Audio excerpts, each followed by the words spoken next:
तो दोस्तों नमस्कार। तो भैया अब देखो strength of material some subject start कर रहा हूँ। इसका नाम है strength of material. Strength of material. तो स्ट्रेंथ ऑफ मटेरियल में हम पढ़ेंगे जैसे कोई भी एक मटेरियल है, तो अगर उस पर कोई एक्सटर्नल लोडिंग हम लगा रहे हैं या कुछ भी एक एक्सटर्नल उसे हम दे रहे हैं, लोड या टॉर्क हो सकता है या मोमेंट हो सकता है जो उसे डिफॉर्म करने की कोशिश कर रहा है, तो स्ट्रेंथ का मतलब है मतलब उसकी मजबूती कितनी है या उसे देख सकते हो आप, वो रजिस्ट कितना कर सकता है एक्सटर्नली अप्लाइड लोड को। तो ये होता है स्ट्रेंथ ऑफ मटेरियल। तो कोई भी एक बॉडी है, मान लो जब स्ट्रेंथ ऑफ मटेरियल हम पढ़ते हैं तो हम कुछ ऐसा देखते हैं, कोई एक बॉडी है, मान लो ऐसे ये एक बॉडी है, तो इसका डिफॉर्मेशन कब आएगा, डिफॉर्मेशन कब होगी इसमें। देखो इंजीनियरिंग मैकेनिक्स और स्ट्रेंथ ऑफ मटेरियल में अंतर है कि इंजीनियरिंग मैकेनिक्स में हम रिजिड बॉडी की बात करते हैं और स्ट्रेंथ ऑफ मटेरियल में डिफॉर्मेबल बॉडी। तो सबसे पहले याद रखना स्ट्रेंथ ऑफ मटेरियल जो है डील करेगा, deals with deformable body, deals with deformable body. तो डिफॉर्मेबल बॉडी की बात यहाँ पे करेंगे स्ट्रेंथ ऑफ मटेरियल में। और दूसरा पॉइंट ये है कि जैसे इंजीनियरिंग मैकेनिक्स में क्या होता था, कोई भी फोर्स लग रहा है, मान लो ये फोर्स कहलाएगा पी, क्योंकि ये बॉडी जो है ना फ्री है, ये फ्री बॉडी है। फ्री फ्री मतलब इसे होल्ड नहीं कराया आपने, मतलब कहीं पर ना क्लैंप कराया इसे, ना होल्ड कराया, यहाँ पर से पकड़ा हुआ नहीं है, ये फ्री बॉडी है। इस पर अगर आप ये लगा रहे हो लोड, इसे तो लोड कह सकते हो लेकिन लोड कहलाएगा नहीं है, अभी फोर्स कहलाएगा। ये फोर्स है अभी, तो फोर्स है। तो जब ये फ्री है तो ये कर जाएगी मूव, बॉडी मूव कर जाएगी ना, क्योंकि यहाँ पर आप रेजिस्टेंस दे नहीं रहे हो उसे, मतलब यहाँ से फोर्स लग रहा है तो अपोजिट में अगर होल्ड होल्ड करा होगा तो एक अपोजिट में रिएक्शन फोर्स आता है, यहाँ पर आर, यहाँ पर आर आता है लेकिन वो है नहीं यहाँ पे, तो ये बॉडी जो है मूव कर जाएगी, तो ये मोशन आ जाएगा यहाँ पे। मोशन अगर आ जाएगा तो इसका मतलब आप तो इंजीनियरिंग मैकेनिक्स पढ़ रहे हो लेकिन हम तो स्ट्रेंथ ऑफ मटेरियल की बात कर रहे हैं। तो अगर मूव कर जाएगी तो मोशन हो जाएगा और स्ट्रेंथ ऑफ मटेरियल की बात नहीं हो पाएगी यहाँ पे, क्योंकि डिफॉर्मेशन नहीं हो पाएंगे।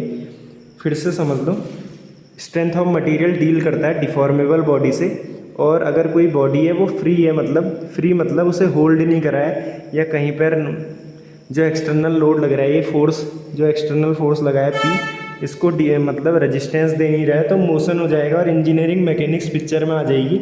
लेकिन वहीं पे अगर आप ऐसा कर देते कि एक वॉल है, कोई एक वॉल है यहाँ पे, इस पर आपने बॉडी को फिक्स कर दिया, फिक्स मैंने आपको बताया था इंजीनियरिंग मैकेनिक्स में फिक्स सपोर्ट, तो वही फिक्स सपोर्ट है, कंप्लीटली होल्ड कर देगा बॉडी को, ना ये आगे जा सकती है, ना ऊपर जा सकती है, ना घूम सकती है। तो अब आप एक फोर्स लगाओ पी, अगर फोर्स आप पी लगा रहे हो और ये डिफॉर्मेबल है, अगर बॉडी डिफॉर्मेबल बॉडी है, डिफॉर्मेशन अलाउड है, तो ये क्या होगा, कुछ ना कुछ इसकी लेंथ में इंक्रीज आ जाएगा, इंक्रीज हो जाएगा इसकी लेंथ में कुछ ना कुछ, मान लो dx इंक्रीज हुआ, तो ये बॉडी अब ये जो कैटेगरी है क्या आ जाएगी स्ट्रेंथ ऑफ मटेरियल में।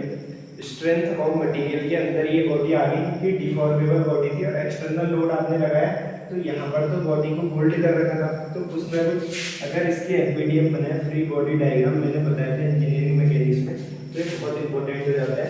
अगर कोई बॉडी है तो इस पर यहाँ से आप लगा रहे हो पी फोर्स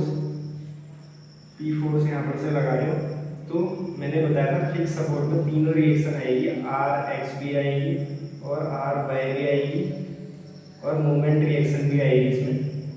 क्यों आएगी, क्योंकि ये बॉडी जो है फिक्स है, तो ये घूम भी नहीं सकती, ऊपर भी नहीं जा सकती, आगे भी नहीं जा सकती, तो तीनों रिएक्शन इसमें आएगी। तो जब आप बैलेंस बनाओगे फ्री बॉडी डायग्राम से, अगर बॉडी को इक्विलिब्रियम में देखोगे तो दिखेगा कुछ ना कुछ, लेकिन क्या होगा वाई डायरेक्शन में तो कोई लोड है नहीं, तो आर बाई जीरो आ जाएगा, मूवमेंट भी जीरो आ जाएगा क्योंकि एक्सटर्नल मूवमेंट आप अप्लाई नहीं कर रहे हो। तो आर एक्स और जो पी है उसका कुछ बनेगा यहाँ पे, आर एक्स और पी का जो है कुछ बैलेंस बनेगा। हाँ, तो यही है। तो इस बॉडी पे जब आप देखोगे ऐसे करके, तो यहाँ से आर एक्स आ रहा है ऐसे और यहाँ से पी आ रहा है, तो ये आर एक्स और जो पी है बराबर रहेगी, इक्विलिब्रियम में हम देखेंगे बॉडी को, मतलब कोई भी सेक्शन जो है बॉडी का, अगर मान लो ये सेक्शन है तो इक्विलिब्रियम में आना चाहिए। तो इधर से अगर आप देख लो पी लोड लग रहा है, इधर से आर एक्स लग रहा है, तो R X equal to P आ जाएगा। और दोनों फोर्स जो है इक्वल और अपोजिट है, तो ये बॉडी को ऐसे एक्सपांड कर देंगे और डिफॉर्मेशन हो जाएगी। तो इसे कहते हैं axial load along the axis, ये एक्सिस के अलोंग है। मान लो ये बॉडी है, ये इसकी लॉन्गिट्यूडनल एक्सिस है, ये पी लग रहा है इस एक्सिस पे, तो R X equal to P, ये भी यहाँ को लग रहा होगा। इसे कहते हैं ये जो लोड है एक्सियल लोड की कैटेगरी में आ जाता है और लेंथ में इंक्रीज कर देता है।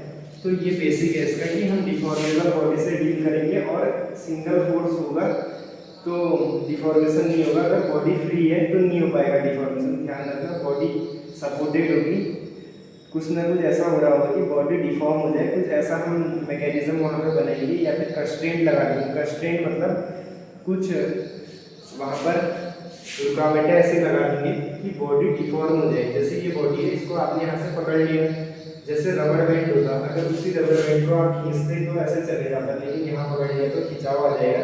तो ये स्ट्रेंथ ऑफ मटेरियल है, ये हम पढ़ते हैं यहाँ पे कि एक्सटर्नली अप्लाइड जो लोड है उसकी वजह से डिफॉर्मेशन जो आ रहे हैं उससे डील करेंगे यहाँ पे। और अभी तो बेसिक मैंने बताया है, एक्सियल लोडिंग अच्छे से बताया नहीं है तो अच्छे से बताऊँगा। धन्यवाद।